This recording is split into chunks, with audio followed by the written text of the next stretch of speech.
مولانا محمد حسین آزاد نے اپنی کتاب آب حیات میں لکھا ہے کہ اردو کے مشہور شاعر ذوق دہلوی کو غالب کا ایک شعر بہت پسند تھا۔ وہ شعر کچھ یوں تھا: دریائے معاصی تو نقابی سے ہوا خشک، میرا سر دامن بھی ابھی تر نہ ہوا تھا۔ معصیت یعنی گناہ کا بہووچن ہے۔ دریائے معاصی کا مطلب ہوا گناہوں کا دریا۔ غالب اس شعر میں کہہ رہے ہیں کہ ابھی تو میرے دامن کا کنارہ بھی نہیں بھیگا تھا کہ گناہوں کا پورا دریا ہی سوکھ گیا۔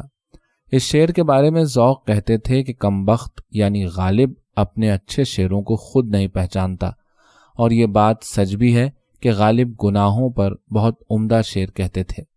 ان کا ایک اور مزیدار شعر ہے: نہ کردہ گناہوں کی بھی حسرت کی ملے داد، یا رب اگر ان کردہ گناہوں کی سزا ہے، یعنی اے خدا اگر تو ہمیں ان گناہوں کی سزا دے ہی رہا ہے جو ہم نے کیے ہیں تو ان حسین گناہوں کی کچھ تعریف بھی تو کر دے جنہیں کرنے کا ہمیں کبھی موقع ہی نہیں مل سکا۔